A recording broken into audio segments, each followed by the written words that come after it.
And I guess all of us are here primarily because we are, each individual of us, interested about happiness. But happiness itself really is, I mean, to economists, I'm an economist by trade, it's meant in a very different way, because I was brought up in a traditional sense.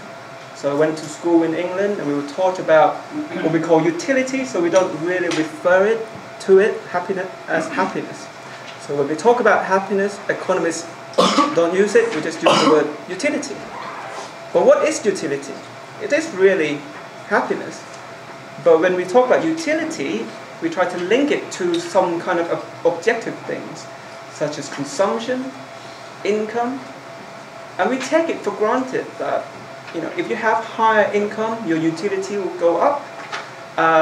If you have high consumption, your utility will also go up. And as a boy growing up in Thailand, I always look up to Japan. We had lots of Japanese influence in Thailand.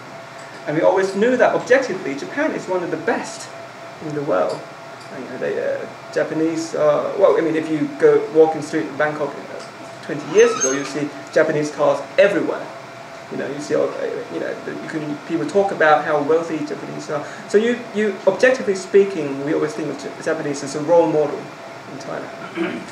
So imagine my surprise when I first got into this kind of field to find out that Japanese actually not very happy. On average, reported happiness with Japanese are fairly low compared to other countries. But that also raises a very important question. Is it true that the Japanese people are really truly unhappy? Or is it just some kind of artifact? And I'm sure Yukiko will talk a bit more about the cultural differences. And I think that's one of the things that we want to tackle today. Is it true that Japanese are very happy?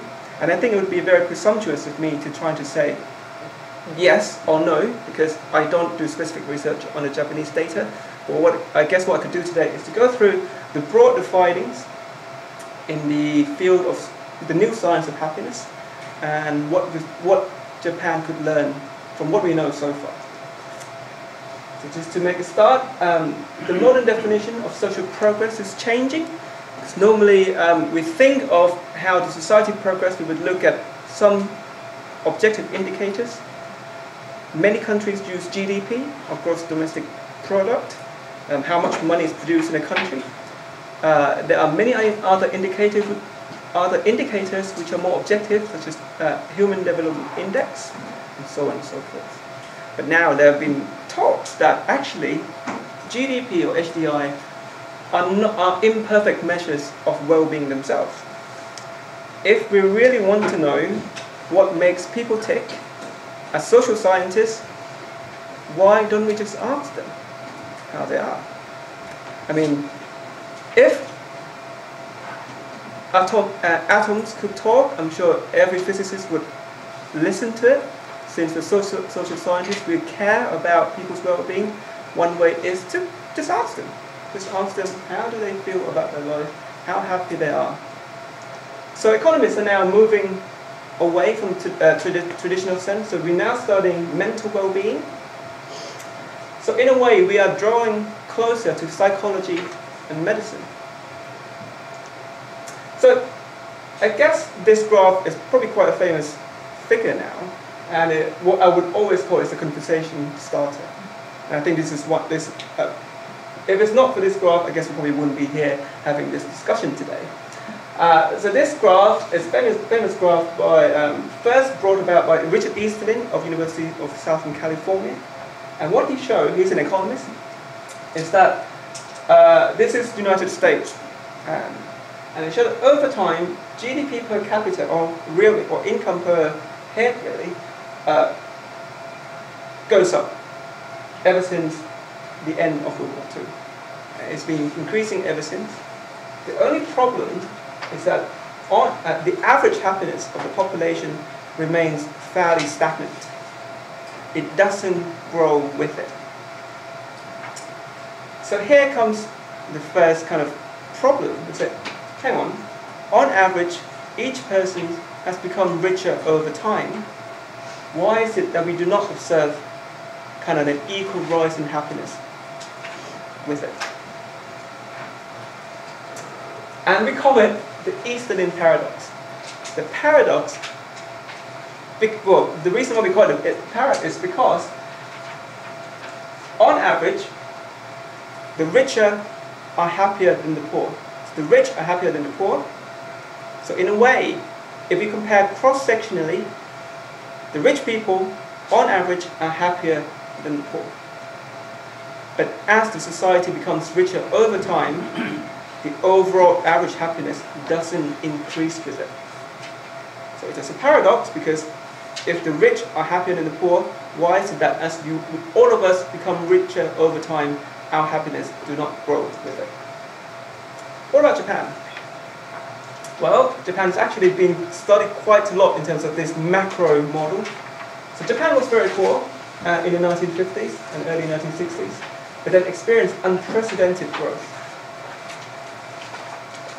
So here is a basic figure showing an international comparisons of happiness. So we have like India, Poland, and also, and Japan is roughly here. So if we were to compare cross-sectionally, cross-country happiness, you get a kind of nice positive relationship between income and average happiness. Okay. So within country, the rich are happier than the poor. Cross-country, normally, typically, we're going to get the rich countries are also happier than the poor countries. And I can draw up this kind of this blue estimated relationship between income and happiness. It's non-linear, so in a way that for the poorer countries, a move in income leads to a high increase in happiness. As you become richer, the relationship kind of moderated down. Okay? So it is a kind of, in a way, people say there might be a satiation point, where as you earn high enough, more additional income doesn't bring any extra happiness. But if that is true, this is Japan here, if money really brings you happiness, what if, the country becomes richer over time? Should we observe that trend as well? So between 1962 and 1987, Japan experienced unprecedented growth in economic growth. The GNP per capita rose 3.5 folds and so on and so forth. So we might then imagine that Japan will follow the blue line above, so this one. So if it's true, if the relationship is what we say causal, in the sense that more money brings you greater happiness, as Japan becomes richer, Japan should really follow this line. The problem is, when we track the country over time, we see this kind of flat line. So this is what happened. And the blue line is really what should have happened to Japan. So that's kind of first lesson, that when you try to compare countries across time, over time, it just doesn't match what we traditionally thought it should have done in economics. So despite the continuing increase in the real income per capita since World War II, aggregate subjective well-being in Japan has remained stagnant. I'll go on in a little details later on about what we mean by subjective well-being. However, this is not an issue that's already been settled. There's still lots of debates going, and a recent study by Justin Wolfers and Betty Stevenson used a different data set for the Gallup poll. I'm not sure if you're familiar with this, but it's a large collection of data sets. They actually suggest that, well, actually income brings you more happiness, and there's no satiation point. And this is the very latest 2013 working paper. And Japan is here. It's actually quite linear. So the rich and the poor, there is a straight line. There's no non-linear effect. So comparing between people who are rich and people who are poor within country, it's actually quite a clear positive relationship between happiness and income. Now, the debate still goes on. Personally, I don't care much for this kind of macro stuff. Okay. It gets people's attention, but it doesn't really go into the very micro level.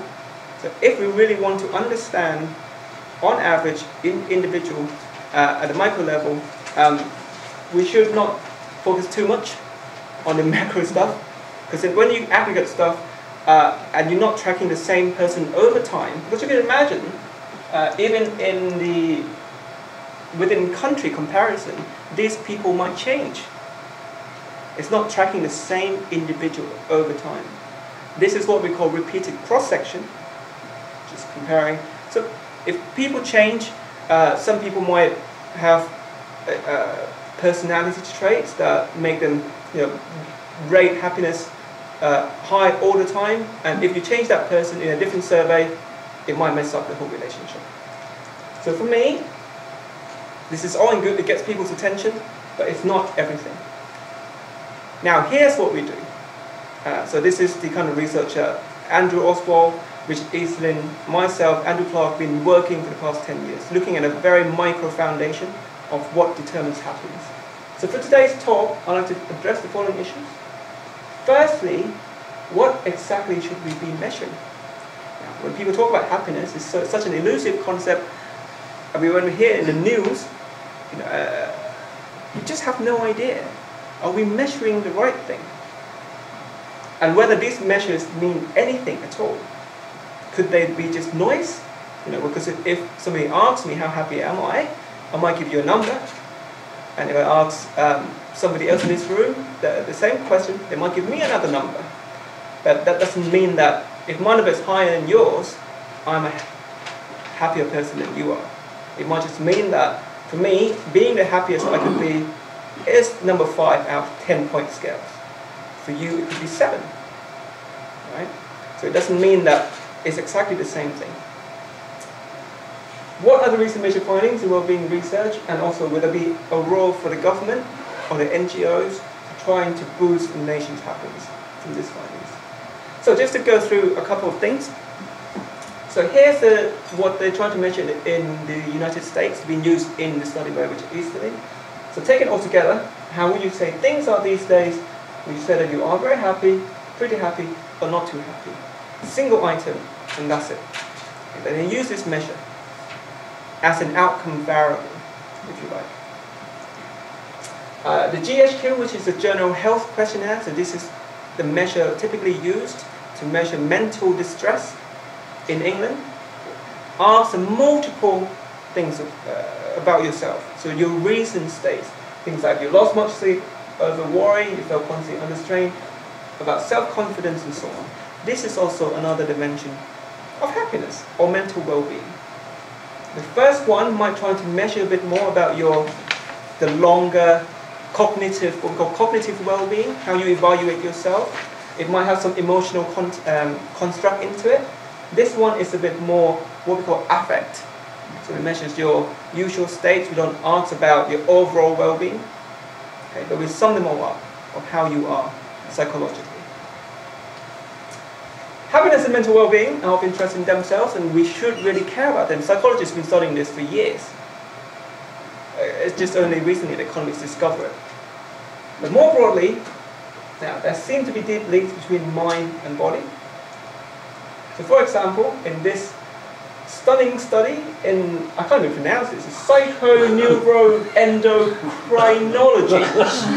It's actually a spiritual journal as well. And it's a study to try to establish whether or not these well-beings link to the actual physical health. And what it did was that get people to come into the lab, and each subject received a standard 4 millimeters punch biopsy, and the healing progress is monitored by high-resolution ultrasound scanning. So what they do, you can't see this, it's actually a needle pin. Okay. And they measure the healing process using ultrasound. Before that, they asked these individuals to self-report their GHQ, which is this one. Okay, so they asked this subjective question beforehand. And they did that, and what they found is that there is a significant negative correlation between speed wound healing and GHQ score. Now, mental health distress, this is mental distress. So the higher distress you are, you're going to heal much slower. And they actually found this in the lab. So in other words, happier human beings heal more quickly. Now that's one of the physiological evidence that actually when we say that I'm not so happy, I've lost sleep, reflects something in our physical behaviors. Right? But of course, some general economists have low life satisfaction when they hear about this research. They don't like it. Like I said in the beginning, economists love things that they could count. Yes, you show me that this reported well-being means that you can heal faster. So what? So what? We don't really care about it. So the tradition of economics has been to ignore what people say about the quality of their own lives. Many are opposed to the idea of measuring happiness. Now, economists traditionally only care about if I prefer green tea to water, in the sense that my revealed preferences, if I go to a market, price of a bottle of water costs the same as the price of a bottle of green tea, and I bought green tea and not water, it must mean that green tea brings me higher utility than what water does. So they'll say that if green tea makes me happier. But now research has shown that people actually make wrong choices all the time. They make wrong choices all the time. There's lots of theories which I won't go into detail today about bounded rationality. How we think that we made the right choice, but it turns out exposed to be the wrong one to our well-being. So that's what this. So we're just saying that traditional economists could also be wrong. So how to please economists? So we can exploit neoclassical economic theory to assess the validity of well-being data. So we had to go through quite a lot to try to convince economists that actually these well-being data say something. So think not about people, but about places. So this is a study by my mentor, Andrew Oswald, and his colleague Steve Wood, and it appeared in Science, one of the best journals there is.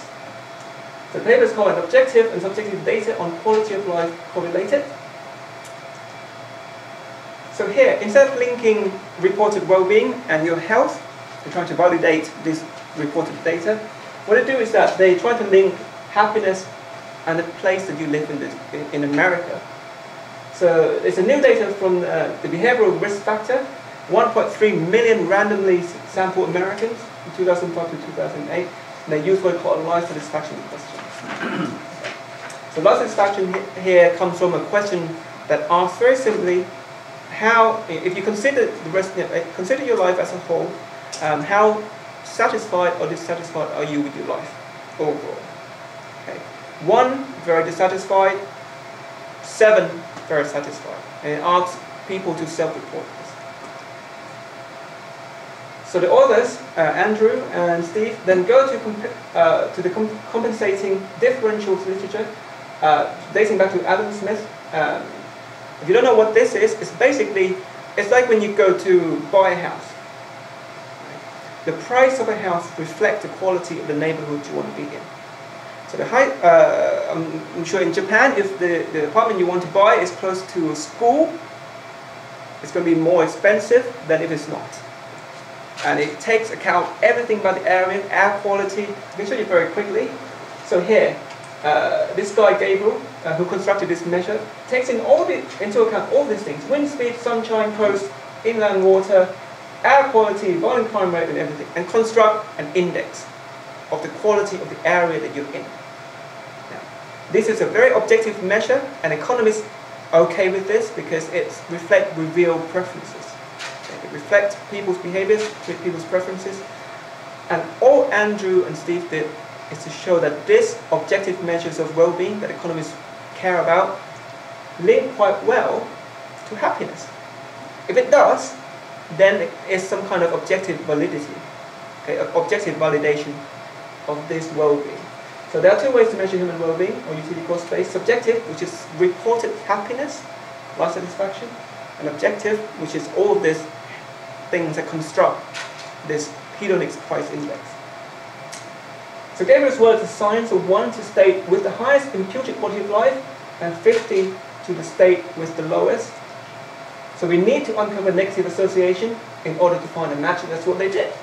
So all of these dots represent different US states. Okay. If I remember correctly, the one down here is New York. New York actually has one of the lowest satisfaction and the low objective quality of life. So what it means is now economists become convinced that actually, or this reported well-being correlates something that we find meaningful. Not only to medical doctors, but also to economists. So how much should we care about cross-country comparisons of happiness then? So this is coming back to the issue again, that Japan's scores very low compared to any other OECD countries. Should we be worried in that case? Well, in my opinion, like I said last night, I think it is very difficult to make cross-cultural comparisons. Coming from, like I said, from an Asian country as well, we know that when you report how happy you are, you don't want to appear as if you are very, very happy, even though you are quite happy. Right? But could that be a problem? Yes, when you make inter-country or intercultural comparison. Because we come, and I'm sure you will talk more about this, come from America, it's the norm to be happy. It's the norm to report that you are happy. Not so in Japan. However, that doesn't mean that these data don't mean anything useful, because within a given country, especially in Japan, who speak the same language, there is a distribution of, we all know that you report 6 out of 10-point scale, that's very happy for Japanese. You report 4, that's very unhappy. So you have a very low variation, but still we know where we are. And so it makes it makes it possible to make a within-country comparison, but perhaps not cross-country comparison. So what's more important is not making inter-country comparisons, but to basically to understand whether the structure of the happiness equation is the same in Japan as the rest of the world. In other words, put in layman's terms, are the things that make Japanese happy the same things that make people in Britain happy, that make people in India happy? So are the things that, economic factors, external conditions, all of these things are the same. And when I say equation, I meant equation. Okay? In the sense that you can have, so this is a little bit more detail, a bit more technical, but basically you can think of mental well-being or happiness as an outcome variable. And this outcome, which is self-reported, is a function of something on your right-hand side. It could be age, gender, education level, income, marital status, French network region, years, and so on and so forth. Now, the research on this is a little bit more complex than what you see, but I'm not going to go into the detail of it. But I can say very briefly that the work that we do at LSE and Melbourne and many other places in the world, we try to look at the causal effects now. Because you can imagine that married people are happy, but it could be that happy people are more likely to get married. Right? So we try to address causality, whether it runs from both ways or just one way. But that's too technical, so I'm just going to leave with the structure first, just looking at what then determines what fits in this equation for the Japanese people. So what have we learned so far from well-being research? Well, we know that these are the big effects. So unemployment comes in very big in the happiness equation, negatively, right? So controlling for everything, holding other things constant.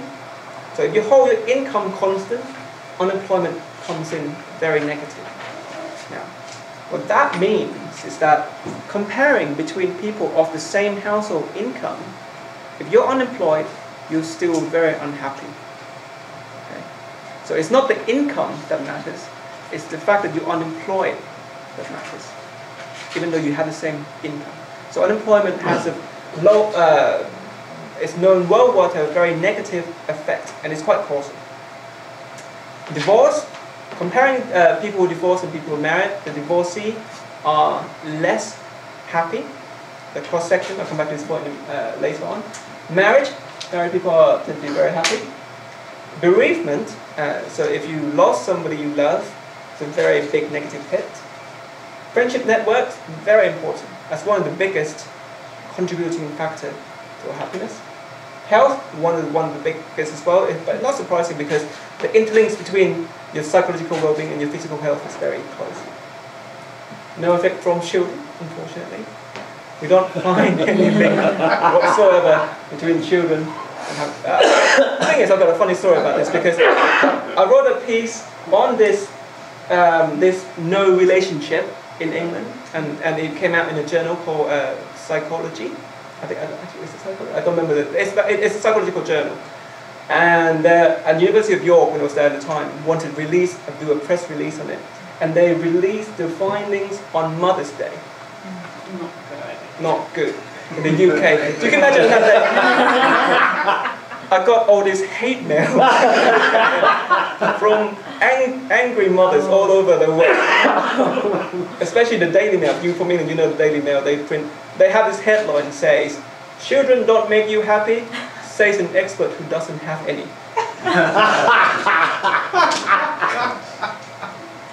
There is also an intriguing life cycle pattern. We talked about this a little last night, in the sense that, on average, happiness follows a U-shaped. We call it a U-shaped pattern. So it goes down. So it starts quite high and then goes down, hits here at the bottom, about 4150. Before rising again. This is cross country. This is just one country. This is England. Oh, okay. This is England. Economists call it the U-shape of happiness. I personally call it the midlife crisis at this point. This holds for various settings. So this is again from work from Danny Blanchard and Oswald. I'm going to talk about Andrew Oswald a lot. I actually really admire him because he's done so much for the literature. For example, we see the same age pattern in mental health among recent samples of 800,000 UK citizens. So this is the depression by age. You can see, so now it's reversed.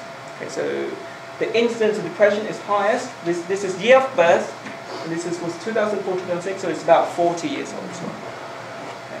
And this is for men, similar for women. Actually, women, the high depression comes earlier. Just before 40s, I think. So what's on the y-axis? The y-axis is the, so this is, we call regression coefficient, so this is depression. So controlling for everything else. So this is the controlling for, like marriage, income, and sort of thing. We still don't really know what determines, this U-shape or this non-linear shape. Because people say that, as you go through life cycle, lots of things happen at different time, and that's what explains these shapes. It's not. Okay, but can you go back a couple of slides? Sure, yeah.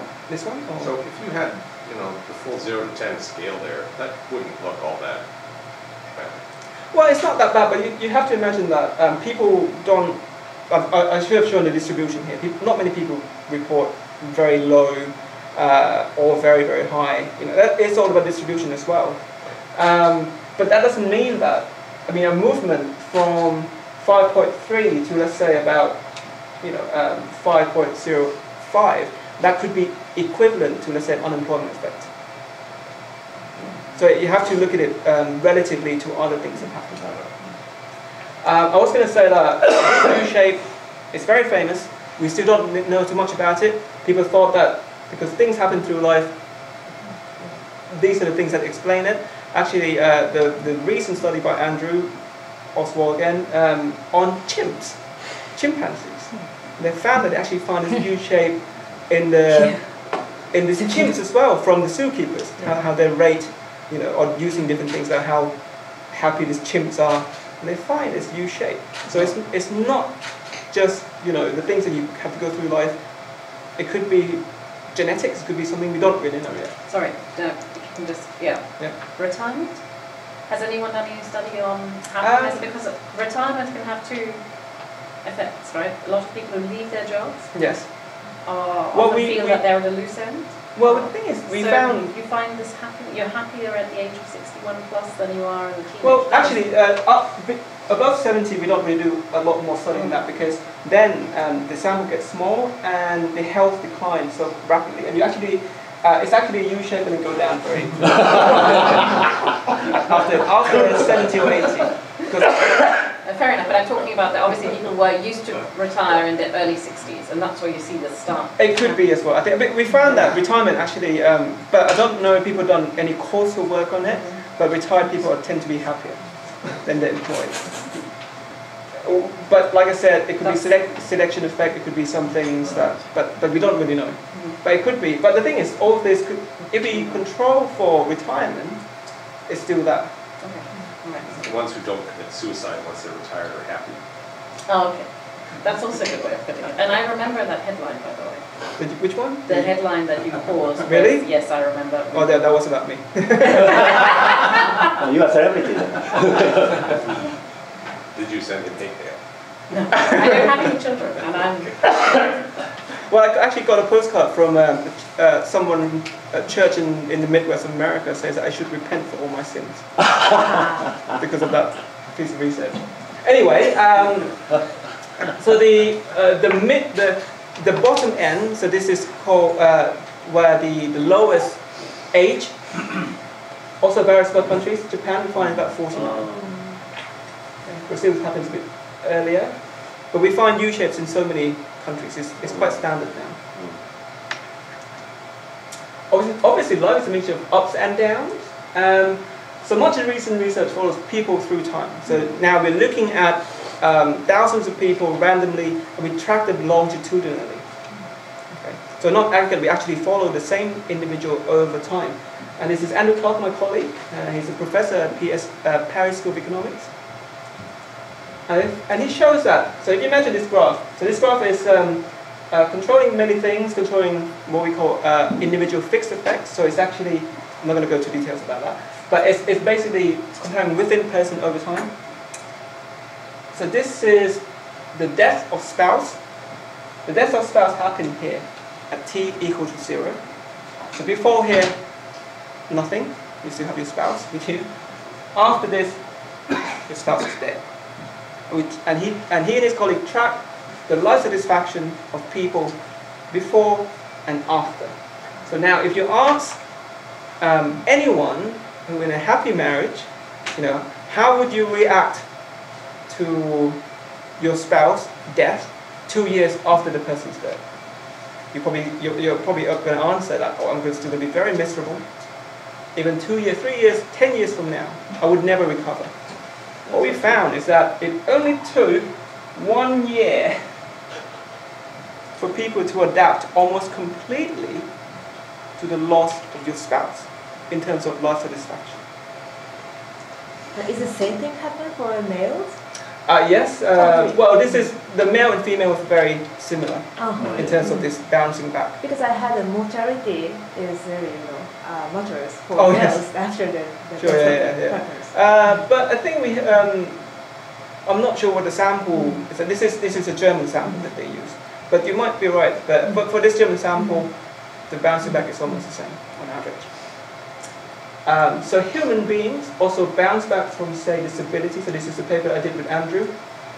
So this is when you have a severe disability, a T, and there is some adaptation, but not complete. There is also a downside to that adaptability and the marriage. As you can see, this is the life satisfaction before you get married. Goes up 2 years before you're married. Peaked in the year of your marriage.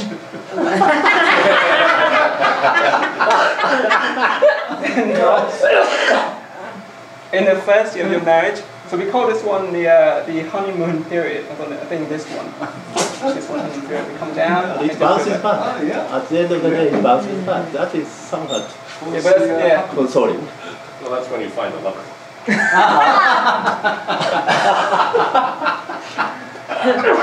Is that income adaptation? Well, maybe.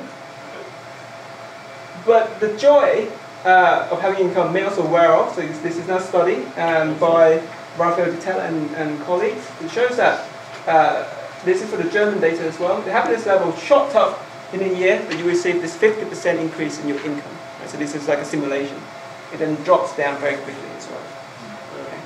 So now this is one message that happiness might not change for too long. People are quite either habituate very quickly or very resilient.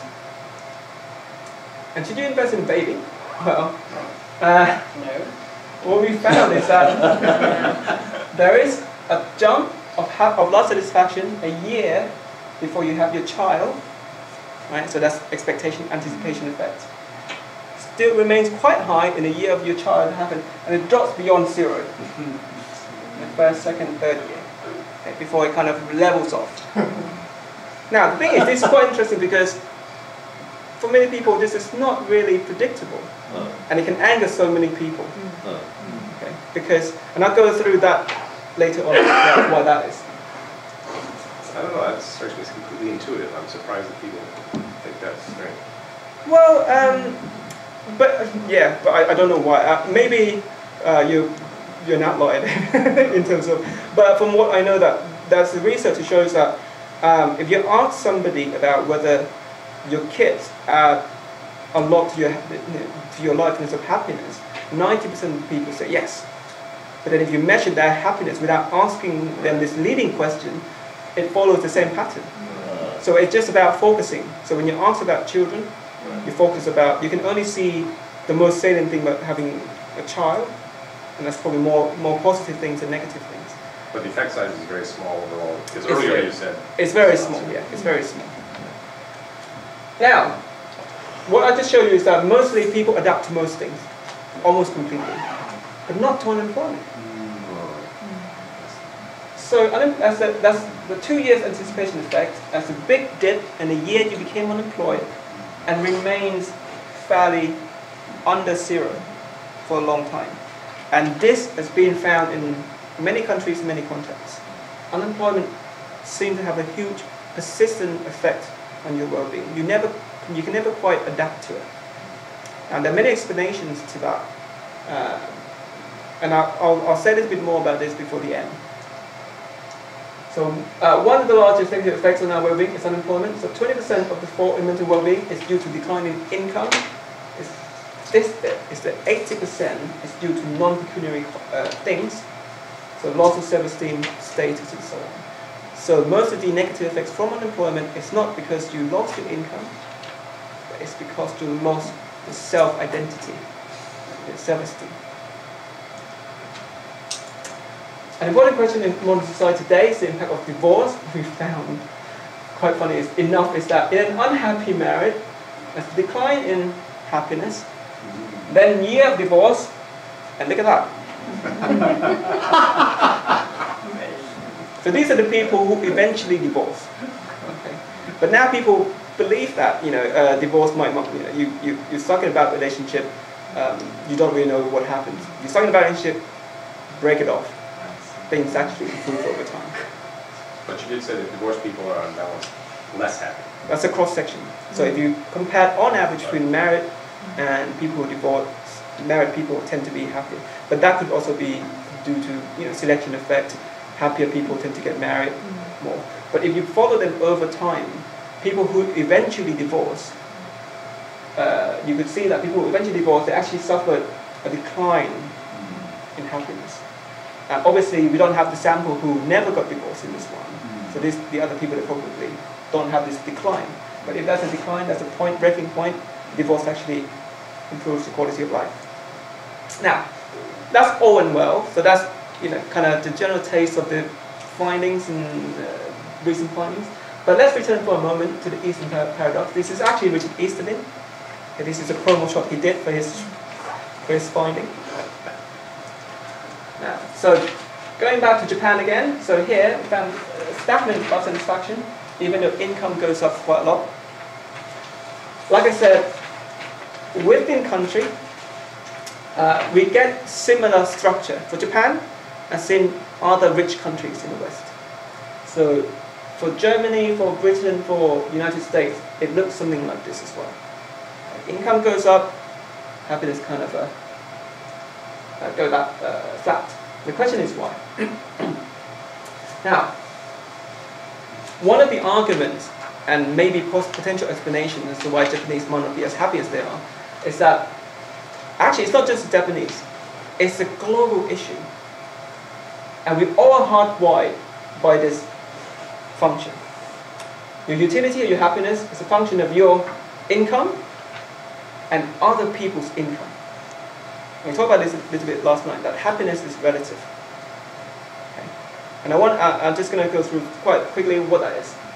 So, but is it right to believe that humans are deeply concerned with relative precision? And when we talked a little bit about keeping up with Joneses last night, well, it has been found that relative income variables show up consistently in well-being equations.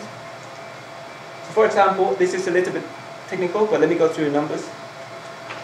So, if you have job satisfaction, this is job satisfaction equations. So how satisfied you are in your job. Your own income, and you have the income of people that are like you, similar age, people working in a similar field in industry. It has been found that your own income comes in positive, about 0.11. Now this thing don't have too much about the figures at the moment, okay, because it's just scales. But what I found is that other people's income comes in negative. So what this means is that holding your own income constant, if other people's income goes up, it has a negative relationship with the way you evaluate your job satisfaction. And the surprising thing is that this one cancels each other's out. Now what that means is that as you become richer over time, on your own, you become more satisfied with your job. Only if other people's income remains the same. It's not. If it goes up altogether, it actually cancels itself out. There are also other evidence of the relative effect. This is Denmark. Don't know. It's a study by Andrew Clark and colleagues that used geo-reference data. So this is based on a geographical grid size of 100 by 100 meters. So 10,000 square meters or hectare, covering the entire country. And what they did is that they pick each of these units of geographical units, and they look at the people living in that unit, and they look at people, each of their income, they look at the median income of that unit, and then they look at how each person, where does he or she rank in terms of income rank. So if you earn quite a lot, you rank very high. So this is reverse a bit. So so I say the number runs from 0 to 1. So if you get the number 1, do the top rank. 0 is the bottom rank. And so here's one example, small neighborhood in Denmark. And what I found is that, so they look at economic satisfaction, your satisfaction with your income and finance, and found that there's a positive relationship between your own income and the way you report how satisfied you are with your income. Then they show that the median grid household income, so this is within each unit, if you live in a unit that is richer, you are also more satisfied with your income. Okay, so it's better to live in Tokyo compared to maybe, I don't give an example, Osaka. I'm sure Tokyo is richer than Osaka. So to your income, living in a richer neighborhood has a positive relationship, association with the way you report your income satisfaction. But now, here's the crux of it. But it does help if you rank number 1 in that little grid. Okay. So it's nice to be living in a high median income unit, maybe because, let's say in Tokyo compared to Osaka, I'm not sure whether it's true or not, but it might be some kind of facilities, amenities is better that comes with living in a richer neighborhood. But there is also additional effect of being the rich house in that neighborhood. Okay, so people like having a rich neighborhood and being on top of the rank pile. Now, it's a study of Japan. So what the Japanese care about income comparisons? Actually, this study done by a Japanese economist, Katsunori Yamada, from here, Osaka University. So they did work with Andrew Clark and Claudia Stenik, and they look at the Joneses in Japan. And in one of the research, one of the survey that they did, they have this particular interesting question about the Japanese. They ask, when you compare the amount of your income with that of someone else, which of the following best describes that person? Is it family? Is it neighbor? Is it friend, colleague that you don't compare at all? Or other people? And what they found is quite interesting. So the outcome variable here, again, is your economic satisfaction. So your own income always comes in positive and statistically significant. But your self-reported reference income depends on who that person is. So here, what does it say? It always comes in negative because holding your own income, if other people's income is higher, it reduces your own income. But only comes in statistically significant friends. We, the Japanese people, tend to compare themselves with their friends. They tend to compare themselves with their colleagues, a little bit with their neighbors, never with their family. So obviously people don't compare. If they don't compare at all, it doesn't really come in significant, and others.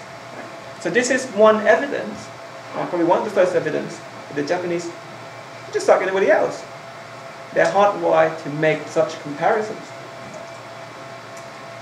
So our concern for, that's what they said, concern for relativity are hardwired, and it's been shown in the lab. So this is the work by Armin Fogg. And what they do is that they do neuroeconomics. So they put people in an fMRI scan.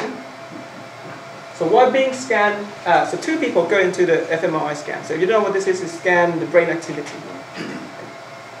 So passive subject had to perform a task with monetary rewards for correct answer, and they're doing it simultaneously. And now what it is that the variation in the comparison subject's payment, okay, so they know how the other persons perform, has a direct link between blood oxygenation level dependent per bowl responses in the ventral striatum. Okay, so this, you don't know, this is the brain region that's engaged in the registration of primary rewards. It lights up. When you're happy, this place lights up.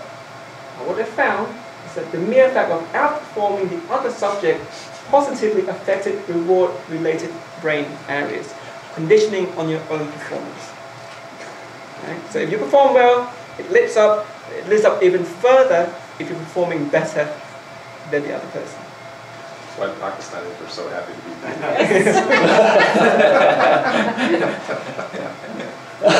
Exactly. Even behavioral evidence to back this up. So this is another paper by Daniel Sisto and Andrew Oswald. So are people willing to pay to reduce other people's income? So this is in the lab.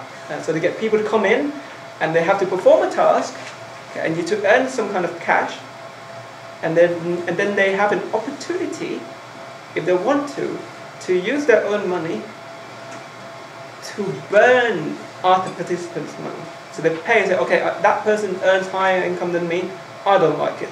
I'm going to use my money to burn some of his money. As you can see, people are willing to burn their money, mostly those who are richer than they are, by paying some of their own money to do so. They all hate to be, so relative comes in very, very strong. So overall, in humans, relativity effect seems strong, but how does it explain the Easterlin paradox? Well, to go back to paradox again, the rich are happier than the poor, partly because of the differences in status. Now, especially in the rich country, especially I could safely say in Japan now, you're living much better off than many other places in the world. We can afford to live less if we want to. Right? But by being richer than others, it gives us this extra hit, right? This extra status hit that reflected in our brain, in our behaviors, and everything. But status seeking is often a zero-sum game. So for every winner, there's a loser. So for one person who wins from that competing, there's a person who loses. So on average, this adds up to 0. So as the country becomes richer, So the income mobility might change. Some people might, move up. Some people might move down. On average, people might become richer, but on average also, there's no change in the ranking, in the overall ranking, because as if one person gains, one person loses. Right? There's so much rank to go around. And so that explains partly why you see this flat happiness line as income goes up. And especially, losing and gaining is very different. There's this thing called loss aversion. So losing 10,000 yen is not the same as winning 10,000 yen. Losing has a much more negative impact on your well-being than winning has. So you can see, by people shifting down in the income mobility or income hierarchy, that could have a potential negative overall effect. So as we become richer, all we are doing is this. We call it hedonic treadmill. We're just running around in circles. And the problem is, you can't make other people stop working hard so that you can earn higher than you. Yep. What portion of people in the Japanese studies said they don't compare with others? I don't know the top of my head. It was on the slide. You had number of observations. Oh, did I? I should have. It was a small print. I couldn't see. Oh, yes, Yeah. of course. Don't compare. 2,592. And the total population was what? 10,000. So this is the whole population. So a quarter of people Well, didn't compare to anybody. That's astonishing. Or they could be lying. I don't know. But I don't know how much of it is true. But it just doesn't show that you're right, that it doesn't show here as statistically significant. I mean, that demolishes the zero-sum argument. That's for everybody who notices that they're winning or losing. For every 4 people who do that, one person isn't even paying attention. Sure, maybe that's true. But that's why I say it only explains in part, in terms of the whole thing. There might be some other things going on as well, that people might adapt very quickly to income. But you're right, David. That it doesn't explain completely the zero-sum game for everyone in the society. Only people, I guess, who make comparisons. So you're right, that's a good point.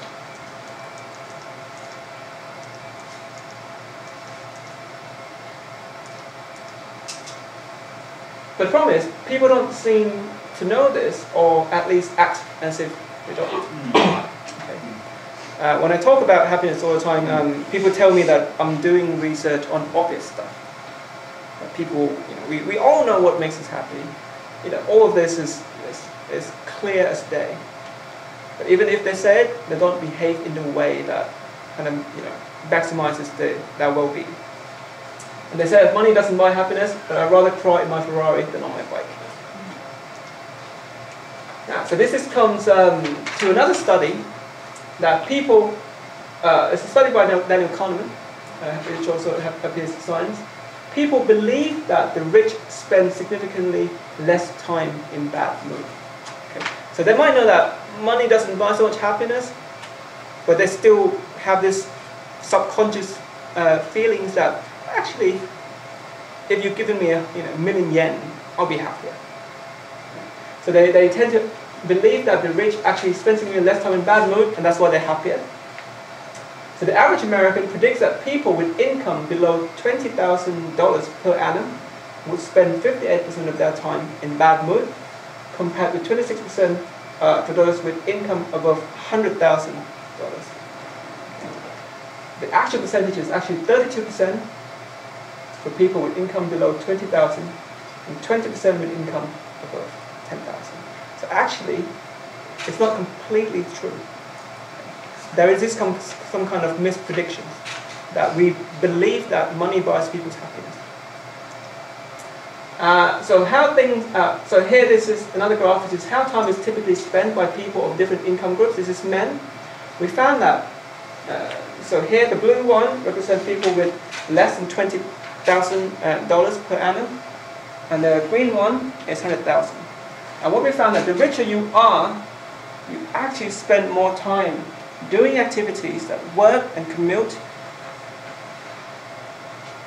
And people with low income actually spend more time engaging in passive leisure, watching TV and so on and so forth. When these activities has a higher association with day-to-day pleasure. This has a negative effect. So in fact, the richer people spend more time engaging in activities that is detrimental to their day-to-day happiness compared to the poor people. Of course, this is not the complete explanation, but it's part of it. Part of the explanation why the income relationship is not as clear as we think they are. Similar for women. So people with low income typically spend more time engaging in passive leisures, while the latter spend significantly more time working and commuting, so both of which are associated with higher tension and stress, so work, time working and commuting. But yet, when we think about being rich, we're probably tempted to think that we could be spending significantly more time in passive leisure, such as watching a lot of TV or playing golf. We call this, or psychologists call this, focusing illusion. Now, just to give you an example of this experiment, basically, when we tend to think about something, we tend to focus too much of our attention on the most salient feature of that particular experience. So that's an experiment which is very interesting. As the students in California and students in the Midwest of America. And the experimenter asked these two groups of people, who do you think are happier? Students in California or students in Michigan? Okay. Both groups say students in California. But when they ask about how satisfied they are with their life, the score turns out to be the same between these two groups. They're no happier than the other. The reason why there was this misprediction is because when we think about California, we think about Midwest, the only thing that jumps out to us is the weather. And so we think, they must be happier. But when we ask to evaluate our own well-being, weather doesn't really factor in at all. It's the income, it's the life, it's the way we live our life. So when we're making joint evaluation between being richer but not being richer sounds much more appealing because we're focusing our attention on what money brings. We're not focusing on, well, actually, before you become rich, you need to do all these stressful things, which also matter to our well-being. Also, commuting is a stress that doesn't pay. So the people who work in a stressful life, the rich people, they also commute more. But they believe that if I were to move, this is, I guess maybe not in Japan, but in England, people commute to London quite a lot. They spend a lot of time in the tubes, in the train, about an hour a day to work in London because London pays better. But they believe that I'm going to be compensated by this higher pay, and I'm just going to suffer a little bit from these tubes, once in a while, every day. So many people around the globe are willing to accept the burden of having to commute to work in exchange for something better, be it a house, salary, or school. But what study has shown is that an average commuter who has to travel 1 hour one way to work has to earn 40% more of his current income just to be satisfied as a non-commuter. That is true, by the way, and describes me exactly accurately. Is it? I gave up a 15-minute commute for an hour and a half. In return for what I thought was a good pay increase. And how do you feel when you commute each year? I can't stand it. And the very reason is that because when we think about money, when we think about commuting, we're focusing on the most salient thing about money, which is you can have bigger or buy a bigger house, you can afford so many things more. But when you get the money, you only spend, let's say, a day or two thinking about it each month. Then it spends the rest of that time in your bank account. I mean, there are other compensating reasons that don't make me regret changing, but that specifically is exactly that. And in Japan, people spend, specifically in the big cities like Tokyo, people spend hours commuting. 1 hour is nothing. People, you are the ones who should be speaking up. But not only you, it's like everyone in Japan, everyone I've met seems to spend absolute hours on trains. And that's also sleep time. So that's if you get a seat. Well, you can sleep while you stand. But the thing is, the reason why this is because commuting is an experience that you attend to all the time. And this is all about happiness. Happiness is, things only affect you if it affects the way you experience things in your life. Money only affects you if you think about it all the time. But you don't think about it all the time. Commuting, while you're commuting, you think about it all the time while you're in that train and think, oh, I don't want to be here, this guy smells, and oh God. And that's why it has this huge negative effect that money alone cannot compensate. So most people suffer from focusing illusion and do not even realize it. But what if they did? I say, if you did, I say, now this talk is a revelation to you. Like David is, oh, I've never known this about this before. I think I'm going to change my behavior. Is it easy to change? That's another question that behavioral economists have to answer. Now you imagine this, you can imagine this with me. Okay. Consider the following two choices. So choice A is a pay rise of $10,000. Or choice B, you get 20 extra days of vacation. If you were given these choices by your boss, which of these you choose? You might have some kind of idea in your head, but I can say that if I ask this question to a random group of people, I tend to get 50-50. So about 50% says, oh, I like extra pay. 50% say, oh, you know what, I work hard already. I like this 20 days. I'd rather have this option. So it can also depend on your background, depends on how much income you already earn. So that seems like, but on average it's indifferent between these two choices. Indifferent. But what about this one? Instead of those two choices, now you have these two choices. Choice A, no gain, no loss, nothing changes about your job. It remains the same. Or choice B, a pay rise of $10,000, but 20 days less vacation. It's the same choice. It's the same choice. If you are indifferent between this and this, it should be the same. So, well, now you can see the punchline now. Almost 100% of people prefer this choice. They prefer, I guess, to not to change. We call this status quo bias. People would rather remain exactly the same where we are than risk changing. If the change doesn't lead to a big, massive gains. Okay? It doesn't make really rational sense because really you should be indifferent between either. And the explanation is that because this one, there's no gain, there's no loss, but because of loss aversion, losing here seems paramount. Like losing 20 days of vacation to get this gain, which should be the same. So people in their head prefer this one. And that leads to the conclusion that yes, people suffer, they got themselves to this long commute, this long job, this hard life, but they'd rather remain miserable than risk being happy. The thing is, I have a very personal anecdote into this because my wife is a lawyer. She works 15 hours a day. She works in a law firm. She recently left her job for me, and now she's working. She took a leap of faith to travel with me around the world because I hardly work. I don't do real work. This is my work, which is I enjoy. I teach 6 hours a day when I used to, 6 hours a week compared to her. But now she gets to, she's much happier now, and she didn't believe she could be, just by taking that leap. She volunteers in dogs' home, something that she said, she wants to redeem herself for being a lawyer. So she's helping animals.